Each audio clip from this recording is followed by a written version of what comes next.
So here we are giving a couple of coats of latex to a couple of skulls here. What I'm doing is basically I'm making two new molds. They're the originals there.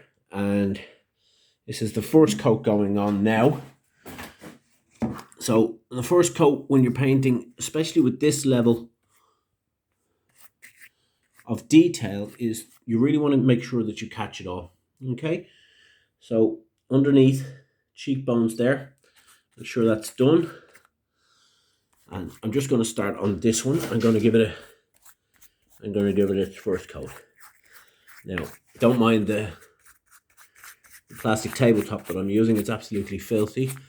In terms of it's filthy, there's a lot of paint and stuff like that, but I've cleaned it. I make sure there's no oil or grease or dust or anything that might stop the latex sticking to it, which is something we don't want. Now, I've done that before, where I'm not sure exactly what it was that was on the tip of on the top of the table, but it started to peel away. The latex was peeling away not long after it dried, but before it cured, and we don't want that. So just give the flange here another going over. So I like to have the flange quite large so I can support the skull when I'm making my molds. Then I can support the skull using whatever really. Anyway, so I'm just going over the skull here, and again, just make sure you get in underneath the cheekbones,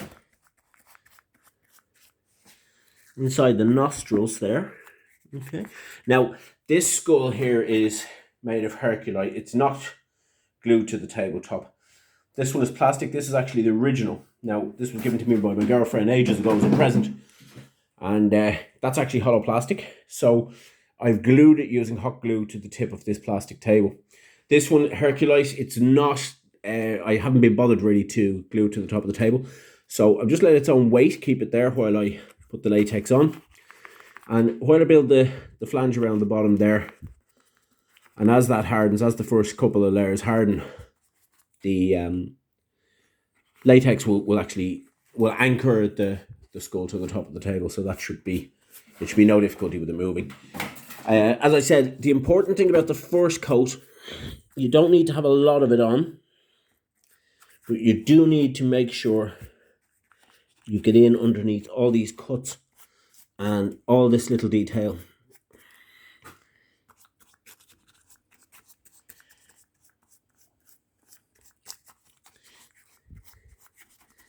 Okay, and also if you see bubbles, just pop them, because there's a chance then that the bubbles will transfer into the mould, and then of course when you cast, you'll find that the bubbles will be in all of your cast. Now, I haven't experienced that. That hasn't actually happened to me. It's not to say it won't happen. So it's better if you see bubbles, just burst them, at least at this stage. Now, so what I'm going to do is I'm just going to give that another going over. It's not dry by any means, but the very important first coat is gone. So I consider everything after that then to be, almost a working coat. So what I'm going to do is I'm going to give these fellas 2 coats, perhaps 3, of this unthickened latex. Then I'm going to add the thickener, and then I'm going to throw the coats on really, really thick.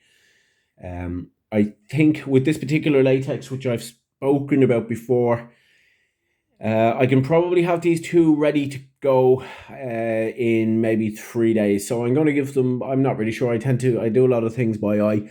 I'm not counting the coats, but we'll say 10 altogether. So we'll say 3 thin coats, and then we'll have 7, maybe 8 thickened coats. I'm going to use the thickener in this latex, and I'm going to throw that on over the top. So if you just bear with me for 1 minute, just show you something that I got earlier. Now, people talk about vibrating table, and there's various ways how you can contract one and how you can hack one. Now, so what I did was I wondered, would a vibro pad, which is one of these fitness vibrating things, I wonder would that work? So I asked around on the marketplace, I think it was, and it turns out this woman was selling one, And I think I got it for 50 euros or something like that. So that's the way it works. And I don't actually have anything to put onto it at the moment, but this is the basic, the principle. So if I just put that on top there, you see this shaking away. All right. That's working away there. That's the Polycraft liquid latex. So just to demonstrate. So I've been using this. I'm just going to switch it off there now. I've been using this as my vibrating table. And so far, the results have been great. Now, this pan figure. Now, I took this out of the mold probably 2 or 3 days ago. And I'm not happy at all with it. If you look up close, there's a lot of bubbles in it. Okay, now I can fill those in, and I will fill them in, but I'm not happy. And I think what actually occurred there was I used a plasticizer in my premix. Now, when I say premix, I use Post 10, which is a concrete in a bag. It's available here in Ireland for about 6 to 9 euros per bag. And when I put the plasticizer in with it, and the plasticizer I used was this stuff, Evoplast, I actually don't think it did it any good at all. And I think what it's done is it's created a lot of bubbles here. And as such, I'm not going to use the Evoplast again. So I'll just show you what, if I go into the back garden now, it's 11:30 at night here. So you can see a couple of the items I have going on out the back. Shit, try not to fall. There's a few lions. And just to show you, that's one of the exact same pan heads that I used from the same mold without the plasticizer. There's another one. Did that today as well. And you can see there's no bubbles at all in it.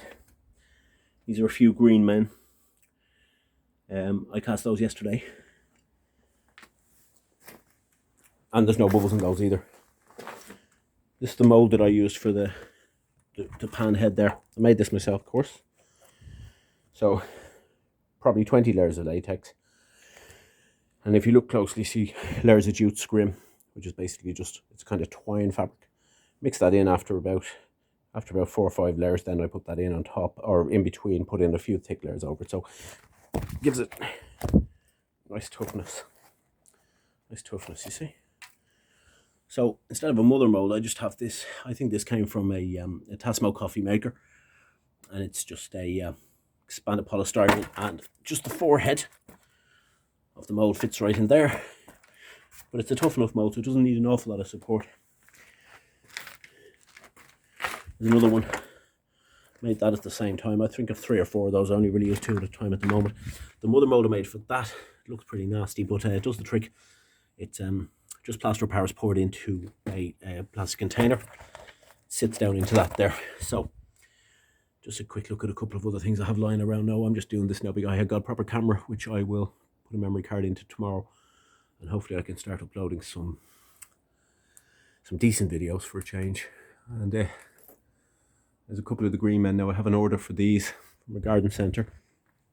So the order is 10 each green men, 10 gargoyles. There's a few little bits and pieces there that I've been making the last few days. These little, very, very small gargoyle. Little Easter Island head style thing. Now this I made myself. I made the mold, of course, but what that was is a phrenology head. It was a small phrenology head. I just took the mold from it.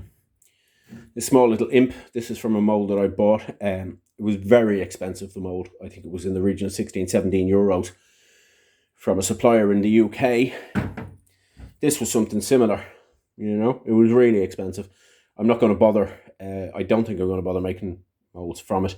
There's a lot of little itty bitty details there, so you tend to get bubbles. Now, I don't really think something that size is really is worth copying in terms of the mold, because I can't imagine if I'd be able to sell this for very much. Maybe, I don't know, $2 or $3. Not very happy. It looks okay, I suppose. You know, it's decorative, but I can't imagine being able to sell very many of them. But I might be wrong. The way things are with COVID, very, very little selling at the moment.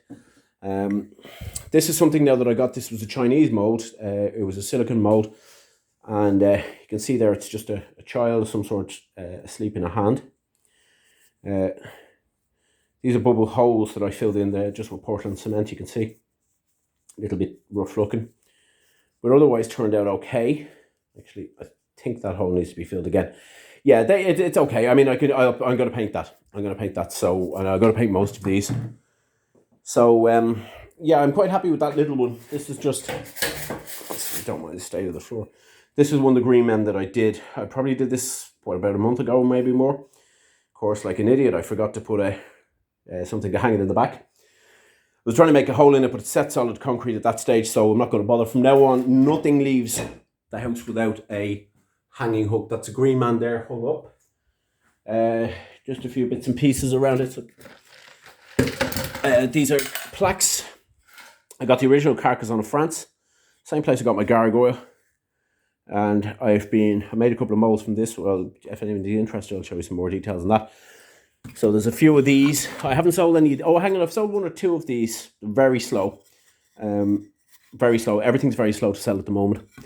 Like I said, I've got a bit of an order from a garden centre, so that's pretty good. Now, that's one of the first gargoyle molds that I made there. They're quite easy to make, but unfortunately, when you're demolding them, you have to watch out for the horns and the ears. This is actually the original from Carcassonne. Now, it looked a lot better until I started coating it with latex, which pulled off a lot of the paintwork. But as you can see, it's nothing special. I was very impressed by it. Of course, I didn't know anything about how it was made. It looked like some sort of stone. It's basically just very soft plaster, and it was painted black, and then it was dry brush white. I think that or you know, something similar anyway. So that's the way I've been doing it anyway. I have lots of those made in concrete. This is the phrenology head. That's concrete. This was actually a Santa statue that I got in TK Maxx just before Christmas, when we were allowed to shop for about 25 minutes before they closed everything down. So I got the Santa, copied the mould. Hang on, do I have the mould? Sorry about the mess in here. That's the mould there. Okay. That was made exactly the same process as these. Put the guy down here. Build up the layers. It didn't take much. I must say this fiberglass, the latex that I'm using. Oh God, this stuff. Polycraft is very good. It's a very good coverage. It dries very well. Yeah, it's good stuff. Now, some people like to dip.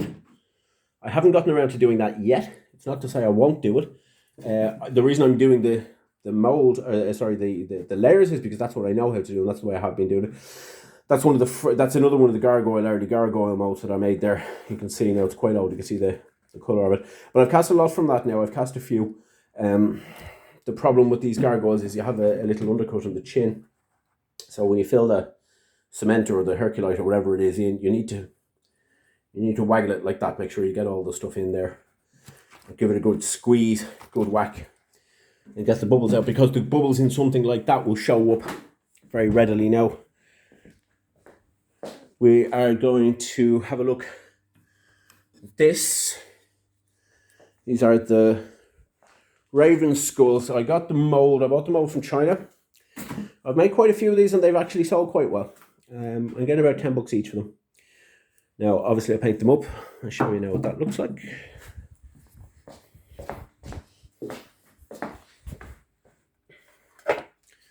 So they look like this when they're painted.